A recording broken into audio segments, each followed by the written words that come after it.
Hey everybody, Uzi here. Today we're tackling a fascinating and heartbreaking topic, the top 10 fastest dying cities in the US. We're talking about population decline, folks leaving to find better opportunities, and the complex issues behind those decisions. We'll discuss lost jobs, crumbling infrastructure, and the human stories behind the statistics. It's heavy stuff, but important. So let's get right into it. Welcome to our channel. Let's dive into the top 10 fastest dying cities in the United States. First up, we're heading to the Motor City, Detroit, Michigan, a city with a rich history and a complex present. Once a symbol of American industrial might, Detroit's story is one of boom, bust, and the ongoing struggle to redefine itself in a new era. At its peak in the 1950s, Detroit had nearly 1.8 million people, bustling with life and industry. Today that number is below 640,000, a staggering drop that reflects the city's economic challenges. The decline of the American auto industry hit Detroit hard, with factories closing and thousands of jobs disappearing almost overnight. High crime rates, lack of investment in infrastructure, and pervasive poverty have all contributed to the city's ongoing struggles. Entire neighborhoods stand vacant, stark reminders of a more prosperous past that now feels like a distant memory. But there's a spirit of resilience in Detroit, a determination to rebuild and reclaim the city's narrative, one step at a time. Next we travel to St. Louis, Missouri, once known as the Gateway to the West, a city that symbolized opportunity and expansion. St. Louis's story mirrors Detroit's, with a once booming population decimated by economic downturns and social challenges. The city faced a series of setbacks that reshaped its landscape. In 1950, St. Louis was a bustling metropolis of over 856,000 people, thriving with industry and culture. Today that number hovers around 280,000, a stark contrast to its former glory. Like Detroit, St. Louis has grappled with the loss of manufacturing jobs, which were once the backbone of its economy. The decline of the industrial sector led to widespread unemployment, particularly in predominantly black neighborhoods, exacerbating social inequalities. As jobs disappeared and poverty rates soared, so did crime rates, creating a cycle of hardship. St. Louis has consistently ranked among the most dangerous cities in America, a grim statistic that overshadows its rich history. But amidst these challenges, there are glimmers of hope, driven by the resilience of its residents. Community organizations are working tirelessly to address poverty, improve education, and create opportunities for residents, aiming to rebuild the city's foundation. These efforts are slowly but surely making a difference, one success story at a time. The city is fighting back one step at a time with initiatives to revitalize neighborhoods and foster community spirit. St. Louis is determined to rewrite its story, transforming adversity into a narrative of hope and resilience. Our journey takes us next to Cleveland, Ohio, another city struggling to adapt to the changing landscape of American industry. Once a manufacturing powerhouse, Cleveland has lost nearly half of its population since its peak in the 1950s. The decline of heavy industries like steel led to mass layoffs and a shrinking job market. Cleveland has made strides in recent years to diversify its economy, investing in healthcare, education, and technology. But the legacy of industrial decline, coupled with issues like poverty and crime, continues to cast a long shadow. Despite these challenges, there's a sense of hopefulness in Cleveland. From the shores of Lake Erie we head south to Baltimore, Maryland, a city known for its historic charm and vibrant culture. But behind Baltimore's iconic harbor lies a city grappling with deep-seated problems. Baltimore has been losing residents for decades, with an average annual population decline among the highest in the nation. The city's struggles stem from high crime rates, failing infrastructure, and a shrinking tax base. Baltimore's murder rate has been stubbornly high, driven by factors like gang violence, poverty, and the drug trade.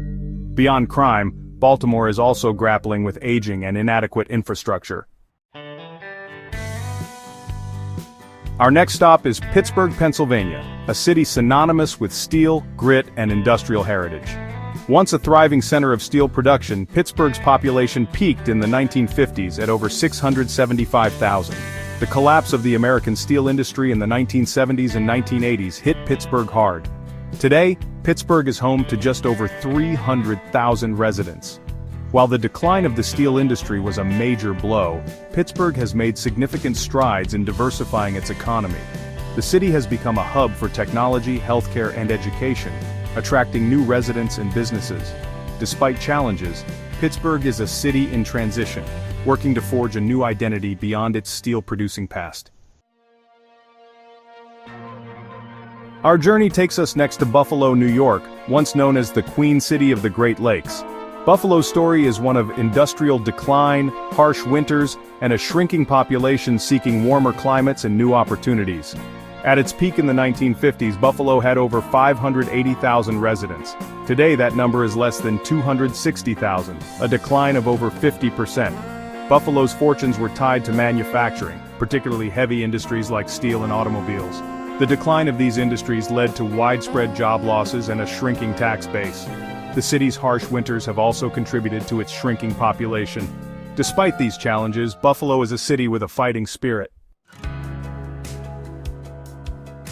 We continue our exploration in Birmingham, Alabama, once known as the Magic City for its rapid growth during the early 20th century. Birmingham's story is one of industrial decline, suburbanization, and the struggle to attract and retain residents. Once a center of iron and steel production, Birmingham's population peaked in the 1960s at over 340,000. Today that number has fallen to just over 200,000. The decline of Birmingham's heavy industries led to widespread job losses. Suburbanization has seen residents flock to surrounding areas in search of larger homes, better schools, and lower crime rates. Despite these challenges, Birmingham is a city with a rich history and a strong sense of community. Our journey takes us next to Shreveport, Louisiana, a city whose fortunes have long been intertwined with the oil and gas industry. Shreveport's story is one of boom and bust cycles, economic dependence on a single industry, and the challenges of diversification. At its peak in the 1980s, Shreveport had over 200,000 residents. Today that number is around 180,000. Shreveport's economy has long been heavily reliant on the oil and gas industry. The boom and bust nature of the oil market has left Shreveport vulnerable to economic downturns. Despite these challenges, Shreveport is a city with a rich cultural heritage and a strong sense of community. We continue our exploration in Jackson, Mississippi, a city grappling with crime, poverty, and a shrinking tax base. Jackson's story is intertwined with issues of race, inequality, and the legacy of segregation. In 1990, Jackson had a population of over 196,000. Today, that number is just over 150,000. High crime rates, a struggling public school system, and a lack of economic opportunities have contributed to Jackson's shrinking population. Jackson has consistently ranked among the most dangerous cities in the U.S. Beyond crime, Jackson is also grappling with a struggling public school system. Our final stop takes us to Charleston, West Virginia, a city grappling with the decline of its once dominant coal industry. Charleston's story is a familiar one in Appalachia, a region grappling with the decline of coal mining. Once a booming center of coal production, Charleston's population peaked in the 1950s at over 85,000. Today, that number is less than 47,000. The decline of the coal industry has hit Charleston hard, with thousands of coal mining jobs disappearing. The loss of these well-paying jobs has had a ripple effect throughout the local economy. That was a lot, wasn't it? The sheer scale of it all can be quite overwhelming. It's easy to get overwhelmed by the statistics, by the empty factories and the abandoned homes. These images paint a picture of desolation and loss. But here's the thing about these cities, they're not just statistics, they're living, breathing communities with stories to tell.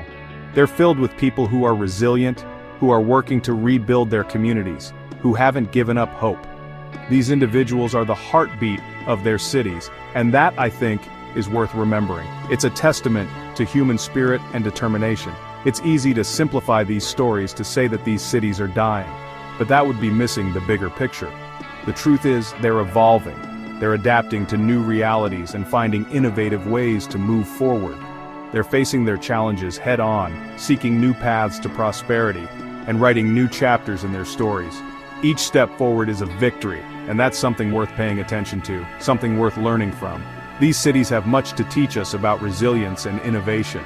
So, The next time you hear someone say that a city is dying, remember that cities, like people, are constantly changing, adapting, and finding new ways to thrive. They are stories in progress. Thank you for watching. We hope this video has given you a new perspective.